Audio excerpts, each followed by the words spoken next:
Muy bien, muy buenas tardes a todos. Vamos a dar inicio con nuestra primera actividad de entrevistas de IHS.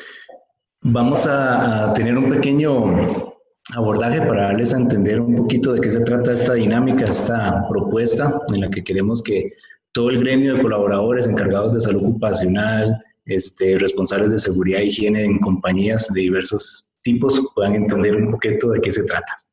Entonces, primero que todo, presentarme. Mi nombre es Julio Alvarado. Yo soy ingeniero en seguridad laboral y medio ambiente y soy el gerente general de la firma consultora HIRS. HIRS es una firma dedicada a la prestación de servicios de salud ocupacional y gestión ambiental.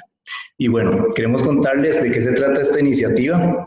Vamos a tener durante esta semana diferentes entrevistas con profesionales de muy alto calibre en la parte de IHS, con la intención de poder conocer cuáles han sido sus abordajes, sus estrategias, sus ideas, sus dinámicas con el abordaje del tema del COVID.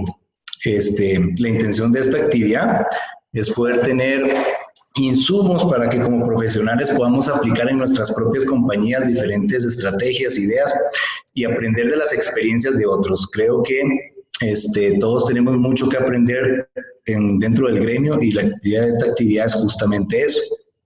Hoy pues nos acompaña un invitado sobresaliente. Voy a contarles un poquito de él. Él se llama Aarón Silva. Él es licenciado en IHS, es gerente de ambiente, salud y seguridad. Tiene más de 6 años de experiencia en el área logística, incluyendo toda la gestión y manejo y prevención en almacenes. También en la parte de dispositivos médicos ha tenido sus años de experiencia y nos viene a sumar de todo esto.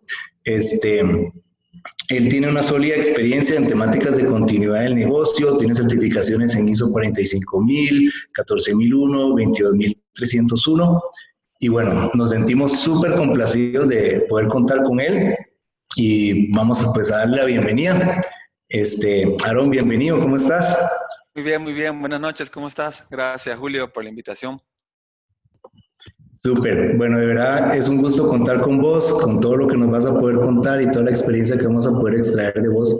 Entonces, la dinámica es la siguiente, vamos a tener un tiempo en el que vamos a estar conversando algunas preguntas. Okay.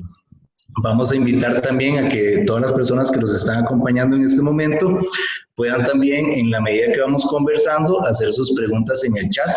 Tenemos a 2 personas de nuestro equipo, Rebeca Padilla y Daniela Jiménez, que están atrás de nosotros contestando cualquier interrogante en el chat y tomando nota de las preguntas. Entonces vamos a tener unos 20 minutos de conversación vos y yo, para que la gente también pueda escucharnos, extraer ideas y si tienen alguna duda la pueden escribir en el chat.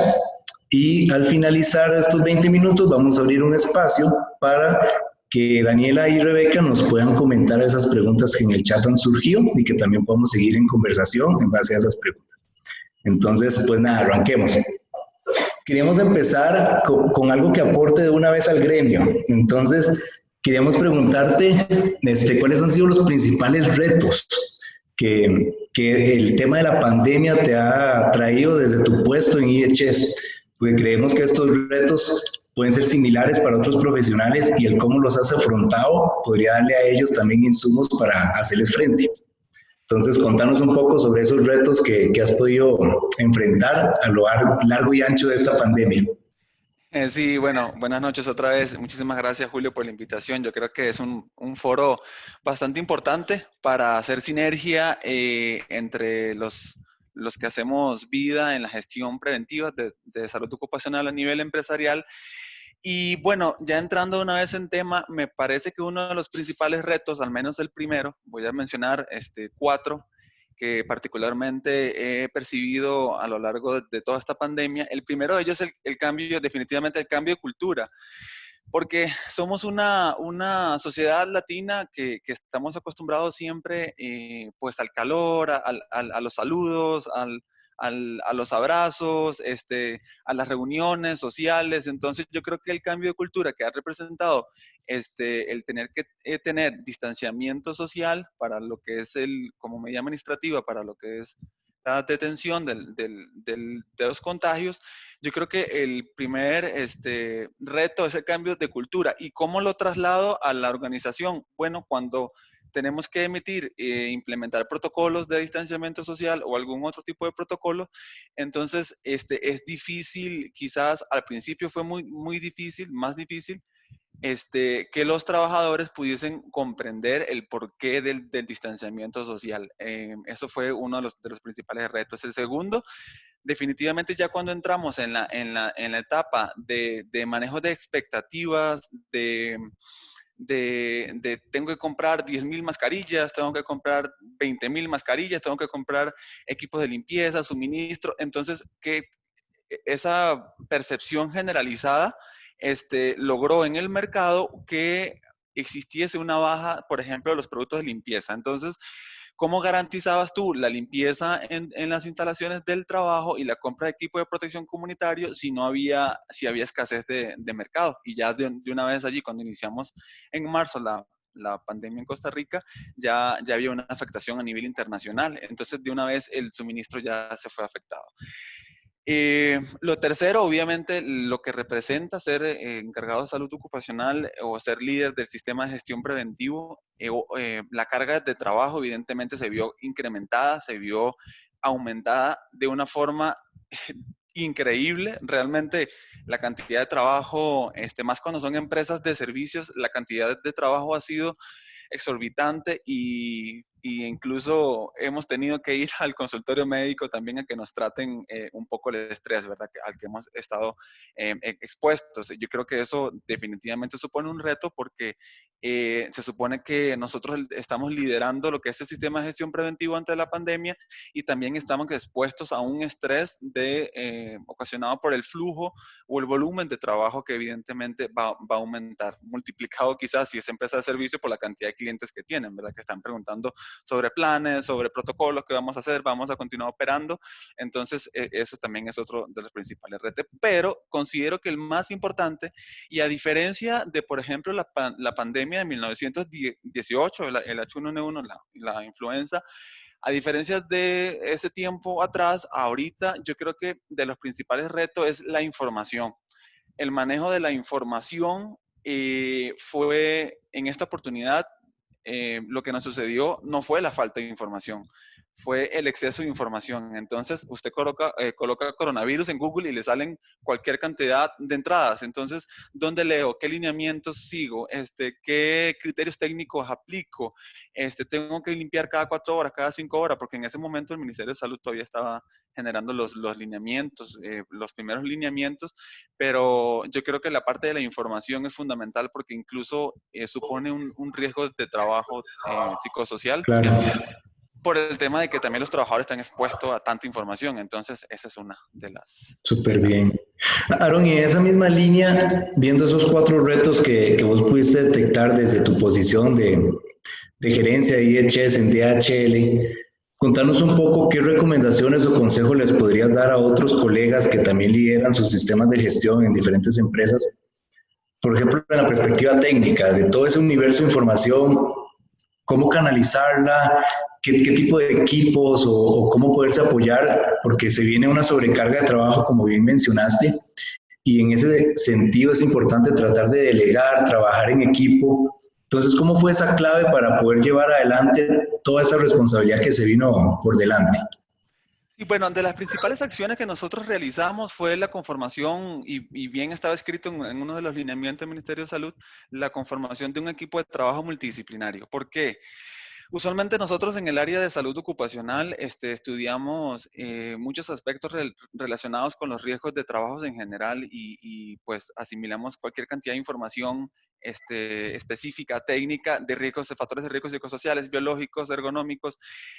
Sin embargo, si no somos capaces de engranar la función de salud ocupacional a lo largo de la organización y generar lo que son los foros de trabajo en equipo multidisciplinario e incluir criterios, por ejemplo, y ojalá tengamos todos la oportunidad de contar con un doctor en la empresa, un médico especialista laboral, enfermería, eh, porque el criterio de ello evidentemente es fundamental. Ya ven que son de las principales profesiones hoy en día ante la pandemia, de las más importantes. Entonces, su criterio médico es fundamental para incluirlo en las acciones preventivas que se tienen que idear y evidentemente la operación, porque estamos hablando de que son un montón de opciones de compañía que pueden haber diferentes procesos productivos. Entonces, ¿cómo tú engranas el criterio médico, los lineamientos de salud ocupacional y haces una sinergia con las operaciones para que todas las medidas preventivas se ejecuten y se implementen en todos los niveles de la operación? Y bueno, obviamente la revisión bibliográfica específica, los lineamientos nacionales e internacionales de la OMS, CDC, OIT, Ministerio de Salud, eso es fundamental. Perfecto.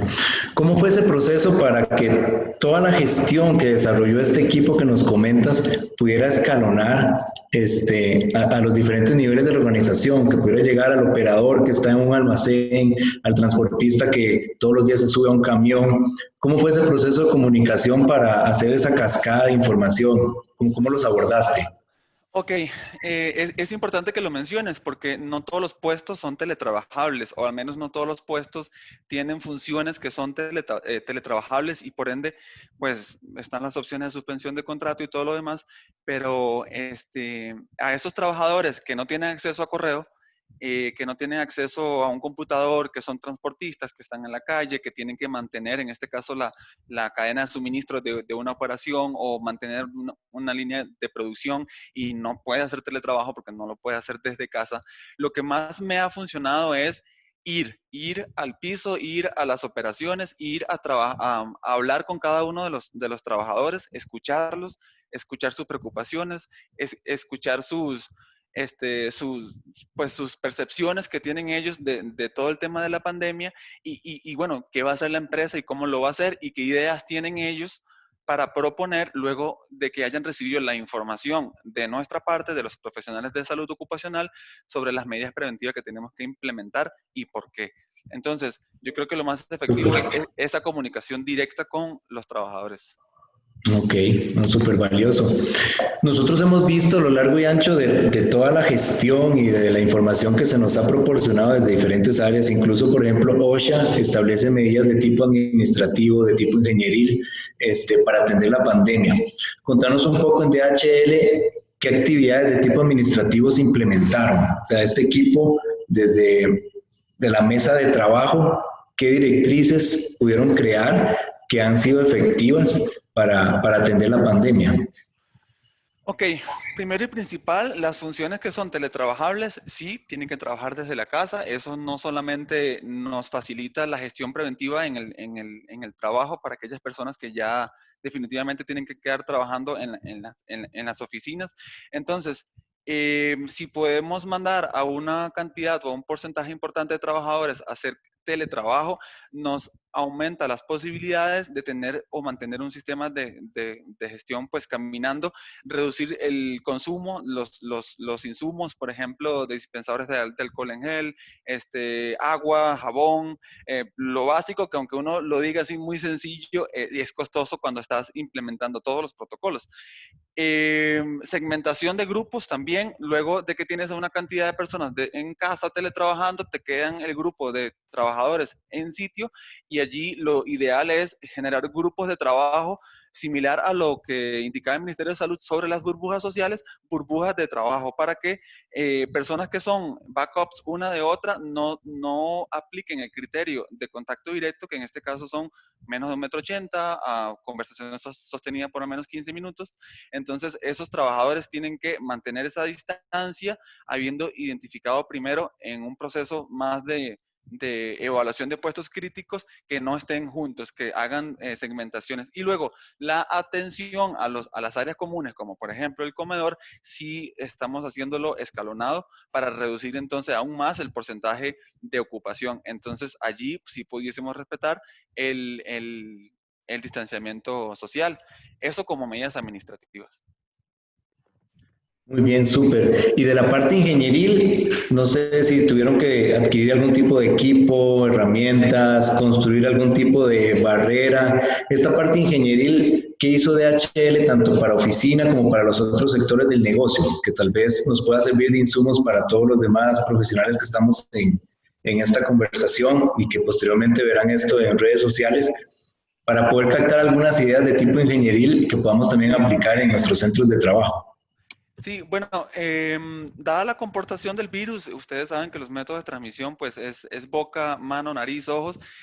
Em, lo más ideal es poder instalar barreras en donde tengamos atención al público y donde definitivamente no podamos respetar la distancia social. Por ejemplo, hay puestos de trabajo que por alguna razón u otra no pueden respetar el 1,80 m de distancia, entonces ahí se puede instalar barreras, pueden ser del tipo de PVC o digamos de acrílicos, para luego allí entra un proceso de desinfección de superficies, ¿verdad? 2 veces al día para garantizar de que esas nuevas barreras también cumplan con la parte de higiene, pero es como hacer, no es que vamos a pensar en instalar barreras en todo el edificio, en todas las instalaciones, sino hacer un análisis de riesgos, un estudios lo que le dicen del job description de la persona, del trabajador, para identificar realmente si allí ellos van a estar expuestos a visitas o potencialmente a visitas, en el caso de nosotros transportistas. Entonces allí sí se instala la barrera donde de alguna forma u otra va a inhibir de que las gotículas, las partículas de 5 a 10 micrómetros de diámetro puedan viajar hacia la persona receptora que no puede mantener la distancia. Muy bien, perfecto. Creo que todos tenemos una noción un poco amplia de qué hace DHL y cuáles podrían ser como los escenarios de trabajo, pero quería como preguntarte para que nos expliques puntualmente qué han hecho tal vez en los almacenes y también con el personal transportista, porque el personal transportista suele ser muy común en muchas organizaciones, y tal vez un compañero, alguien del gremio, tal vez esté lidiando en este momento con el gremio de los transportistas, ya sea su contratado directo, ¿verdad? Entonces, tal vez si nos puedes regalar algunas ideas de qué han aplicado en tu organización para que nos puedan servir de insumo.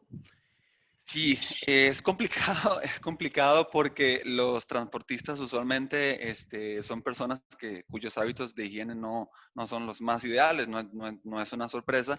Y también el nivel educativo a veces también pudiese afectar en cómo tú transmites la información. Allí lo que hemos hecho es sesiones de trabajo con ellos, con los propios, ya vamos a hablar de los subcontratados, para que ellos comprendan en lenguaje coloquial qué métodos tenemos que aplicar para prevenir, ¿verdad? El contagio y específicamente a los procesos de trabajo de ellos, entendiéndolos. Entonces ellos tienen que recoger carga en el punto A, tienen que montarse en el camión y luego dejar la carga en el punto B. Entonces, ok, en el punto A, ¿cuál es su proceso de trabajo? Bueno, recibes la carga, ¿quién te da la carga? Entonces, cuando tú recibes la carga, nosotros les entregamos un kit en bolsa Ziploc como con un atomizador para higienizar sus superficies dentro de la cabina, mascarillas y también alcohol en gel. Y la instrucción que tienen es que antes y después de una manipulación de carga, bien sea documentos o cajas, ellos tienen que lavarse las manos. Aquí es importante mencionar que para los transportistas que son subcontratados, obviamente, posiblemente si yo los reúno a todos en un momento específico y les doy una charla extraordinaria, jamás y nunca los voy a volver a ver, porque es un gremio de personas, de conductores que andan por todo Centroamérica y que se conectan a cualquier almacén donde haya carga. Entonces, lo que hemos hecho allí es que cuando ingresan a las instalaciones, tenemos que las medidas administrativas sabérselas transmitir. Entonces, se les da un brochure con toda la información y lo que tenemos en plan ahorita es que a ese brochure que se le está entregando, darles como un mapa de todo el edificio y los lugares donde ellos tienen que estar ubicados. Y cuando ellos lleguen a esos lugares, van a ver más información plasmada en las paredes para que si tienen que comprar comida sepan dónde hacerlo, para que si tienen que marcar algún número, si tienen síntomas, puedan hacerlo, tanto interna como externamente. Pero básicamente entonces es darle las facilidades y las herramientas en lenguaje coloquial para que ellos las puedan entender y pedirle a Dios que las cumplan, porque sí es complicado. En esa misma línea, Aaron, siempre en los sistemas de gestión tenemos situaciones donde el factor humano nos dificulta a veces el gestionar de manera correcta, o hay incumplimientos o no conformidades con los lineamientos que de antemano se comunicaron y se trasladaron de manera adecuada. ¿Qué ha hecho tu organización o qué han puesto sobre la mesa como acción administrativa para atender el escenario o el posible escenario de un colaborador que haga caso omiso a algún lineamiento? Porque creo que es algo que también muchos de los de salud ocupacional nos enfrentamos en el día a día. ¿Cómo manejar el tema de los incumplimientos dentro del escenario de pandemia? Y es muy buena la pregunta. Hemos tenido casos, por ejemplo, de personas que a veces, no con empleados internos, pero sí con terceros, que nos dicen, bueno, yo no sabía de esta medida, entonces por eso yo no la estoy aplicando. Y quizás el approach o el acercamiento del encargado de salud ocupacional, por lo menos mi humilde punto de vista o como yo lo hago, es un llamado a la conciencia y yo creo que la persona conociendo realmente al riesgo al que se está exponiendo, si no aplica los protocolos, puede entrar en razón y puede de alguna forma u otra cumplir los protocolos. Pero yo creo que se tiene que alinear con los reglamentos internos en cada compañía en cuanto a un proceso de amonestación verbal primero y luego por escrito en la segunda oportunidad y que quede registrado porque el COVID llegó para quedarse, llegó para quedarse redundando, pero llegó para estar con nosotros por un largo tiempo. Entonces yo creo que tiene que ya engranarse o hacer sinergia con nuestros procesos a nivel interno de la compañía y que continúe implementándose o que esté dentro del sistema de gestión preventivo, porque nosotros podemos pensar que solo ahorita vamos a tener estos procesos de llamado de atención y amonestación, pero se van a prolongar. Sí, muy bien, no, perfecto, muchas gracias. Dentro de este escenario que nos contabas al inicio de la entrevista, de que se formó un equipo con elementos de continuidad del negocio, con personal clave en la organización, ¿qué papel ha jugado los departamentos que normalmente hacen comunicación interna y los departamentos de mercadeo, que son departamentos que suelen ser claves en todo el proceso de comunicación y lanzamiento de nuevas iniciativas a nivel organizacional? ¿Qué papel jugó y cómo trabajó un equipo contigo para desarrollar y llevar toda esta comunicación de prevención, de salud, de distanciamiento en relación al COVID? Ok, allí el departamento de comunicaciones en la conformación del equipo que denominamos anti-COVID-19 está participando recursos humanos, quienes son los encargados de la comunicación interna. No se puede dejar a un lado las comunicaciones internas constantes, actualizando, un poco alineado con lo que, o como lo hace el Ministerio de Salud, cómo se está comportando la curva y todo lo demás.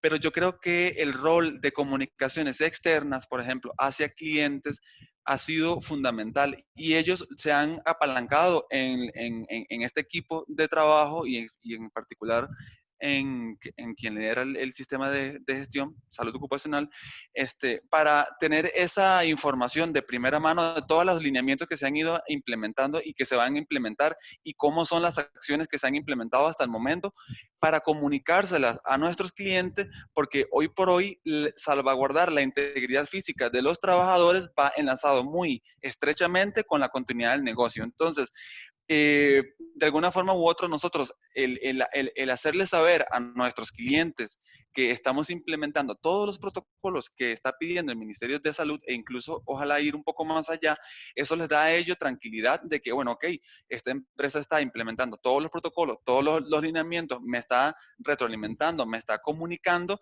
yo tengo tranquilidad de que ellos ya tienen un proceso que están dando y mi negocio también está, porque es importante, digamos, a muchas veces no podemos dejar de lado también la parte económica, financiera, la generación de utilidades, porque al final de cuentas el no tener trabajo también es un riesgo. Entonces, los clientes tienen que saber de primera mano cómo y qué está haciendo la empresa en cuanto a todos los protocolos que está implementando, porque eso a ellos les da tranquilidad.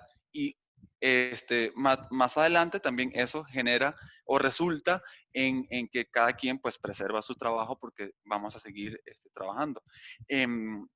Básicamente sí, como actualización, Ujú. ¿verdad? De los protocolos que se implementan. Claro. Pensando un poco en la dinámica de lo que representa una empresa como la que vos laboras de HL, que es global, este, ¿cómo te ha resultado y qué has hecho? Porque tal vez muchos colegas también trabajan en transnacionales. Ese escalonamiento desde el alineamiento corporativo, ¿cómo has podido transformar lineamientos y trabajar con digamos, los lineamientos corporativos en armonía con las políticas que cada país ha venido desarrollando? ¿Cómo te ha resultado esa interacción entre el lineamiento que viene de lo más alto y también los lineamientos de gobierno de cada localidad? Ok, allí está muy buena la pregunta porque he tenido la oportunidad de tener compañeros, bueno, tengo compañeros que trabajan también para transnacionales y cuya casa matriz está en Estados Unidos. La situación de la pandemia no es igual en cada país. Nosotros actualmente continuamos en la fase 2 de la pandemia, por ende el Ministerio de Salud puede dar trazabilidad a todos los casos de contagio. Los nexos epidemiológicos, de alguna forma u otra, están controlados, están identificados y se le da seguimiento. Tenemos un Estados Unidos que, como bien sabe, pues prácticamente es el epicentro de la pandemia en América. Eh, y tenemos esa casa matriz en Estados Unidos que en un inicio el doctor y yo nos reíamos porque lo que ellos nos pidieron fue, bueno, ok, tenemos que usar mascarillas para todos los trabajadores.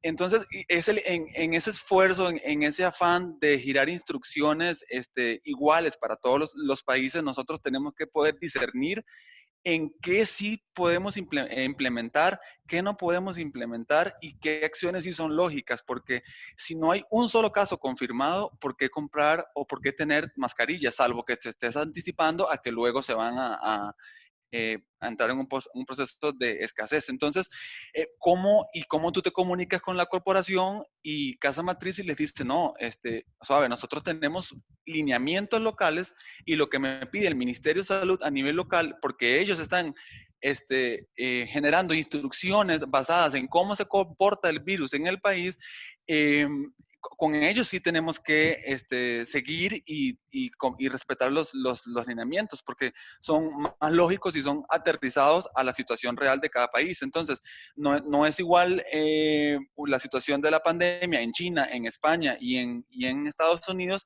que en Costa Rica. En temas digamos, muy diferenciados como por ejemplo sociodemografía, densidad de población, población en general. Entonces, es tomar lo bueno de los lineamientos de las corporaciones y aterrizarlo al país, pero siempre siguiendo los lineamientos del Ministerio de Salud. Hay algunas oportunidades pues que definitivamente no se puede y se tiene que hacer caso a lo que dice la corporación, siempre y cuando Ujú. esto exceda lo que pide el Ministerio de Salud. Súper bien. No, considero muy valiosas toda la información que nos estás aportando. Tengo un par de preguntas para ir cerrando la entrevista. Entonces, quería preguntarte, ¿cómo vamos hacia una nueva normalidad? ¿Qué ha hecho DHL para tratar de, desde ahora, empezar a abordar este cambio de conducta en el que cuando volvamos personal a la oficina, vamos a tener diferentes roles y vamos a tener una dinámica distinta de trabajo y de socialización laboral?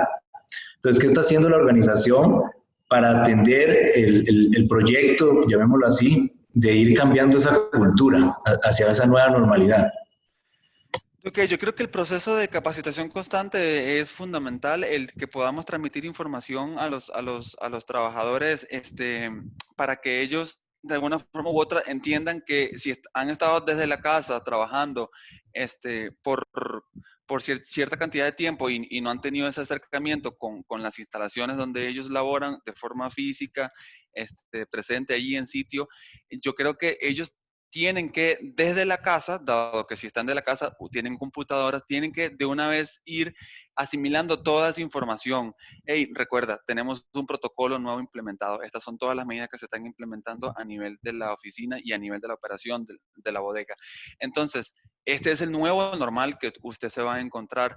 Tienen que ellos de una vez, cuando lleguen al trabajo, conseguir unas instalaciones ya ojalá con demarcación suficiente para que ellos entiendan dónde tienen que hacer el distanciamiento social. Quizás la sala de reuniones ya no va a ser de 12 la capacidad, sino que tiene que ser de 6. Quizás si antes almorzabas a las 12, probablemente ahora no podrás almorzar a las 12, tendrás que ajustar tu calendario para entrar en el grupo que te corresponde. Todo esto desde el punto de vista, digamos, para proteger aún más a los trabajadores y también con todo el sentido de darle continuidad al negocio, porque si nosotros no podemos o no sabremos identificar y demostrar al Ministerio de Salud que los nexos epidemiológicos dentro del trabajo están controlados, si llegase la oportunidad de tener un caso confirmado, entonces, en teoría, toda la instalación tendría que irse a aislamiento domiciliar por 14 días. Entonces, lo que tenemos que hacer es poder segmentar bien y que estas personas que están entrando nuevas tengan esa información ya anticipada para que cuando lleguen, ellos se comporten, ojalá igual que todas las personas que sí se han mantenido normal o en el nuevo normal trabajando físicamente en las instalaciones. Súper bien, ¿no? Esa estrategia de anticiparse, que el trabajador en su día uno pueda ya tener de antemano conocimiento de cómo se va a ver la sala de reuniones. No sé, yo he tenido colegas que, por ejemplo, al personal antes de que vuelva al día uno de regreso a la oficina, le envían fotos de cómo se ve la sala, de cómo se ve el comedor, de cómo se van a ver las barreras, para que tampoco sea un impacto social al volver a las instalaciones. Y en buena hora, creo que esa clave que mencionas de anticiparse es excelente y es como muy valiosa. En esa línea, como última pregunta, ¿cómo has manejado el tema de la ansiedad, de la gente que por lo general no estaba acostumbrada a hacer teletrabajo, ha estado varios meses en teletrabajo, tal vez ya muestra síntomas de ansiedad, ha tenido tal vez, Dios no quiera, pero tal vez un ataque o crisis de ansiedad? ¿Qué ha hecho DHL para atender esos casos y darle el soporte al personal de la compañía? Bueno, hemos tenido ya varias capacitaciones, varias charlas del manejo del estrés laboral y específicamente riesgos psicosociales para las personas que están de teletrabajo, porque nosotros tenemos dos grupos de trabajadores. Tenemos los que están físicamente, que no pueden hacer teletrabajo, y los que están haciendo teletrabajo. Este grupo de trabajadores está expuesto a un riesgo, a un factor de riesgo biológico, por así decirlo, y este otro grupo de trabajo está expuesto a un factor de riesgo psicosocial. Entonces, lo que haces acá no tiene que ser igual a lo que haces acá. Estos riesgos son distintos. Entonces, esto quizás van orientados más, o las capacitaciones van orientadas más a cómo construir en el trabajador suficientes herramientas, darle suficientes herramientas para que ellos puedan tener la inteligencia emocional adecuada para poder enfrentar de alguna forma u otra la cantidad de información que hay ahorita en las redes sociales, que eso ha sido una de las particularidades que siempre los trabajadores me comentan, es que tengo estrés, tengo ansiedad porque he visto tanta información, he visto cuerpos en la calle, he visto, entonces es tener ese acercamiento, ese primer acercamiento en cuanto a capacitaciones generales, pero después esos casos definitivamente tienen que tratarse de forma particular. Ojalá, si no tienen un doctor en la empresa con quien puedan abordarlo, llamas a esa persona y la llamas aparte y haces una sesión de one-on-one y la escuchas. Yo creo que escuchándola, la persona, el trabajador, se va a sentir tranquilo cuando tú de alguna forma u otra aclaras las dudas que tiene la persona, porque muchas veces son dudas.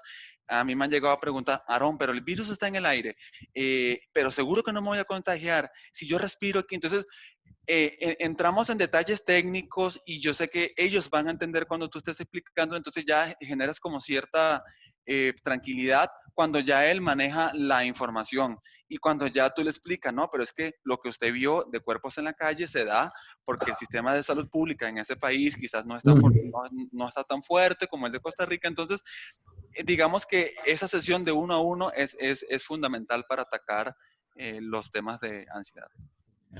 Perfecto, Aaron, de verdad muchísimas gracias.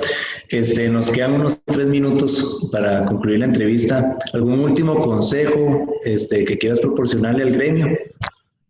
Mira, fortaleza, fortaleza, paciencia, trabajo en equipo. Nosotros como líderes del sistema de gestión de salud ocupacional, poco podríamos hacer si no sabemos engranar la función de salud ocupacional a lo largo de toda la organización, integrarla con los procesos de trabajo, que tengamos ojalá un equipo multidisciplinario conformado por enfermeros, enfermeras, doctores, doctoras. Eso sería como el plano ideal. O dentro del mismo departamento de salud ocupacional, muchas veces recordemos que la norma dice que tenemos que tener un encargado de salud ocupacional después de 50 trabajadores, y 50 en adelante implica 50.000, 10.000, 20.000. Muchas veces estamos solo con un cúmulo de riesgo y con una cantidad de trabajadores increíbles. Entonces, si no sabemos trabajar en equipo, pudiésemos fallar en implementar todo lo que es el sistema preventivo. Entonces, yo creo que el trabajo de equipo y conformar equipos multidisciplinarios es fundamental para tener éxito ante todo lo que es esta pandemia. Súper bien. Bueno, nuevamente agradecerte, Aarón, por tu tiempo, por regalarnos todos estos insumos, consejos, contarnos un poco de tus retos, tus experiencias y las acciones que puntualmente tu organización y el equipo que integras ha tomado para poder hacerle frente a esta pandemia. Creo que es un aporte muy valioso. Nosotros vamos a estar compartiendo esta entrevista por diferentes medios para que pueda llegar a la mayor cantidad de personas y que pueda servir de herramienta para tomar decisiones, formar, iniciar estrategia. Entonces, de verdad agradecerte tu tiempo, agradecer a todos los participantes, gracias por escucharnos, por tomar este ratito en la noche para involucrarse un poco más de qué hemos hecho algunos otros profesionales del gremio. Y pues nada, de verdad agradecerles el tiempo, el espacio. Aarón, muchísimas gracias. Muchas gracias. Que tengas una excelente noche y de verdad súper agradecidos por tu espacio y por todo lo que nos has compartido. Bueno, muchas gracias. Feliz noches a todos. Gracias. Igual, hasta luego.